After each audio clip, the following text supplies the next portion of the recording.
Jitayarishe kusikia simulizi itakayokufanya ushikilie pumzi, inayoelezea safari ya Christian, mpiga picha shupavu, anayekumbana na siri nzito za giza na tamaa isiyoelezeka.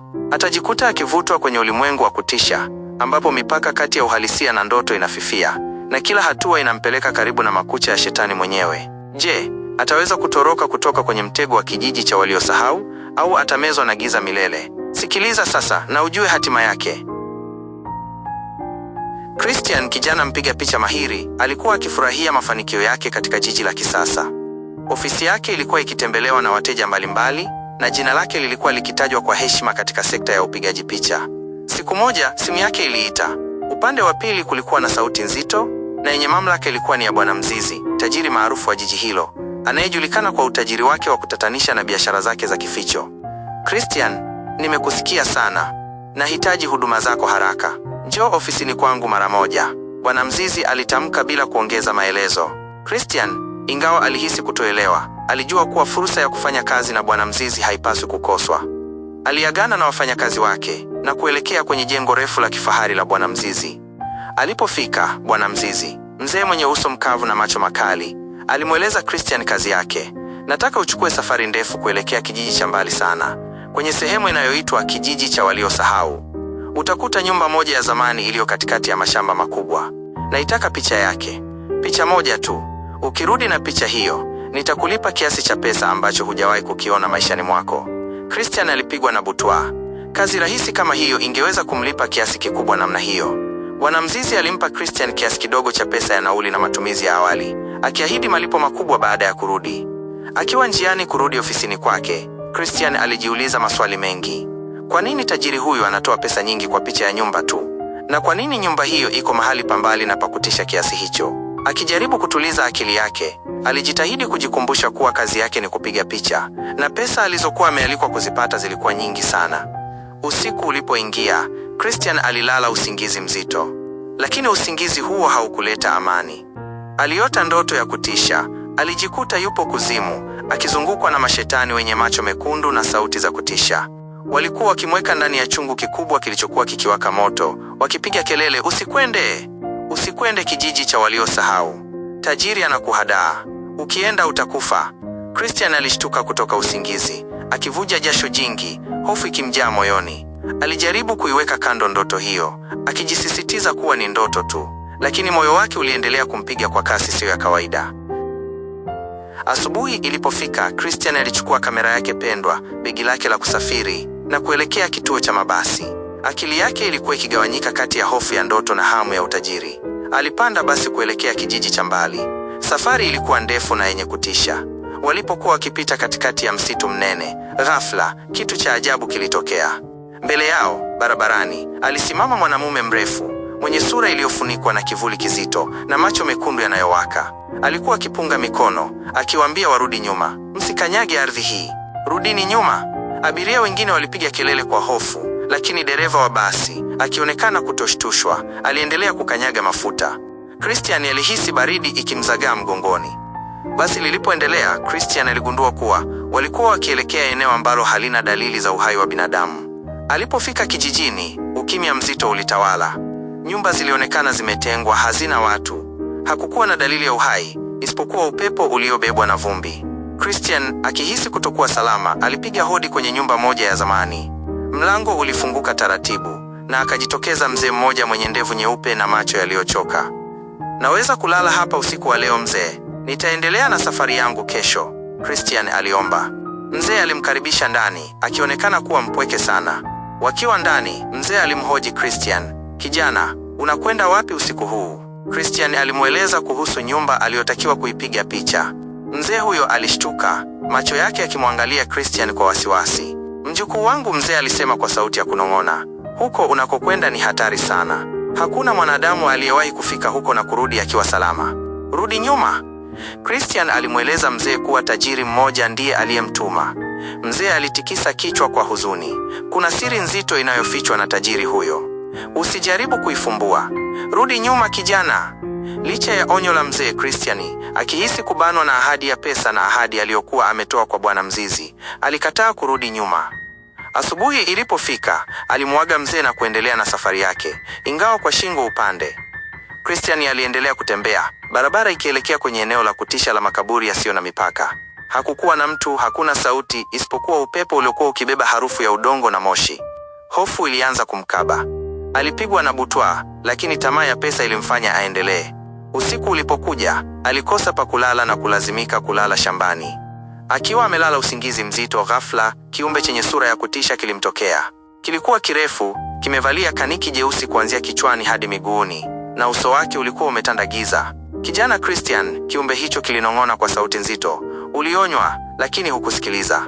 Sasa unakaribia hatari isiyo na mfano. Rudi nyuma, hapa si pazuri kwako. Christian, akitetemeka kwa hofu, alijikaza na kujibu, ndiyo, lakini nisaidie nifike huko, nipige picha, kisha nirudi. Kiumbe hicho kilicheka kwa sauti ya kutisha na kutoweka hewani. Asubuhi ilipofika, Christian aliondoka na kuendelea na safari yake, akitegemea kuwa ahadi ya Bwana Mzizi ingemfaa. Hatimaye, alifika kwenye nyumba aliyotakiwa kuipiga picha. Ilikuwa nyumba ya zamani, iliyojaa vumbi na buibui, milango na madirisha vimevunjika. Aliingia ndani na kuanza kupiga picha kwa haraka.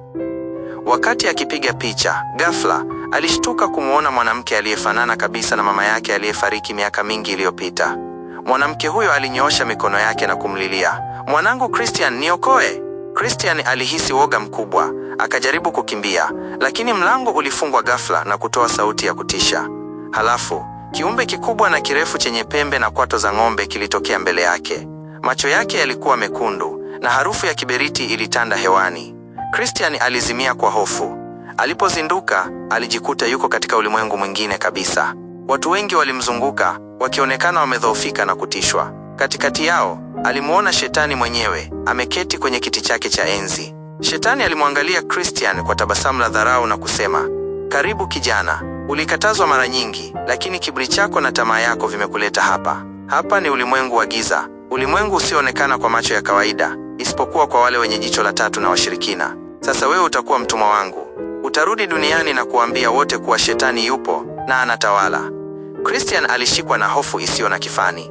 Walimfunga kwa minyororo na kumweka mahali ambapo alishuhudia binadamu wakiteswa na kuuawa kikatili. Kila kona kulikuwa na kilio na maumivu. Ndipo ghafla alimuona Bwana Mzizi, yule tajiri aliyemtuma kwenye safari hii ya kutisha. Christian alimwangalia kwa mshtuko, "Na wewe pia ni mwanafunzi wa Shetani?" Bwana Mzizi alicheka kwa sauti ya kikatili, "Watu wengi hawajui kuwa kila tajiri duniani hufanya biashara na sisi. Mimi nimekuleta hapa ili nikutoe kafara, Christian. Damu yako itaniletea utajiri zaidi na nguvu zaidi." Christian alihisi maumivu makali moyoni, akimlilia Mungu amwokoe kutoka kifungo hicho. Siku ziliendelea kupita, na Christian aliteseka katika ulimwengu huo wa giza. Lakini kule duniani, mpenzi wake, Sarah, alikuwa akimtafuta kwa bidii. Alikwenda ofisini kwa Christian, hakumpata. Kila mahali alipopata nafasi alimtafuta, lakini hakufanikiwa. Sarah aliamua kwenda kwa mchungaji wake, akimweleza kuhusu kupotea kwa Christian na ndoto mbaya alizokuwa akiziota. Mchungaji, mtu wa Mungu mwenye imani kubwa, alimwambia Sarah, "Usikate tamaa binti yangu. Mungu anaweza kumtoa Christian hata kutoka kinywani mwa simba. Tutaomba."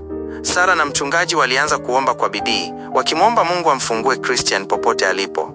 Waliomba usiku na mchana, wakilitaja jina la Christian na kumkabidhi mikononi mwa Mungu. Katika ulimwengu wa giza, Christian alishtuka kusikia sauti za maombi ya Sarah na mchungaji zikipenya kwenye masikio yake. Zilimpa nguvu mpya. "Popote ulipo Christian, Mungu yuko nawe. Muombe Mungu wako. Shetani hana nguvu juu yako." Sauti hizo ziliendelea kumuunga mkono, zikimjaza imani na tumaini. Christian, akijikaza na nguvu zake zote, alimlilia Mungu kwa dhati, akitubu makosa yake na kuomba msamaha. Ghafla Christian alijikuta yupo makaburini, usiku wa manane. Alishangaa, "Nimefikaje hapa?" Alisikia sauti za maombi ya Sarah na mchungaji zikiendelea, zikimtia moyo. Hakutaka kukaa pale. Akijikaza, alimuomba Mungu amwokoe kabisa. Alijikuta akiwa ndani ya mochwari, chumba cha kuhifadhia maiti. Watu waliokuwa wakijiandaa kumzika, walipotaka kufungua chumba, Christian alizinduka. Walikimbia kwa hofu, wakidhani maiti ameamka. Sarah, mpenzi wake, alikuwa miongoni mwao. Alisogea kwa tahadhari, akionekana kutoshtuka sana na kioja hicho, macho yake yakijaa machozi ya furaha. "Christian, wewe ni mzima?" Christian alimtazama Sarah. "Ndiyo mpenzi wangu, niko mzima." Tangu siku hiyo, Christian alibadilika kabisa. Aliacha kazi ya upigaji picha na kujitolea maisha yake kumtumikia Mungu. Alizunguka sehemu mbalimbali akitoa ushuhuda wake wa kutisha na wokovu alioupata. Ujumbe wake ulikuwa wazi: sio kila tajiri ni mtu wa Mungu. Wengi wameuza roho zao kwa shetani kwa ajili ya utajiri na mamlaka. Shetani yupo na anatafuta kuwapoteza watu, lakini Mungu wetu ni mkuu kuliko yote. Yeye anaweza kukupigania hata kama umefika mwisho wa maisha yako. Usikubali tamaa ikuingize kwenye mtego wa shetani. Christian alisisitiza umuhimu wa imani, sala na kumtumikia Mungu kwa moyo wote. Kila siku alikuwa akimwomba Mungu na kuwaelimisha watu kuhusu hila za shetani. Maisha yake yaliwafundisha wengi kwamba mwisho wa mambo yote ni Mungu pekee ndiye anayeweza kutoa wokovu wa kweli na amani. Mpendwa msomaji, simulizi hii inatupa funzo muhimu. Si kila utajiri unaoonekana unatokana na baraka. Wengine hupata utajiri wao kupitia njia chafu na za kishirikina. Kuwa makini na wale wanaokupa ahadi tamu zinazohusisha hatari zisizoelezeka. Mungu yupo na anaweza kukupigania dhidi ya maadui zako wote. Endelea kuamini, kuomba na kumtumikia yeye. Asante sana kwa kufuatilia mkasa wetu.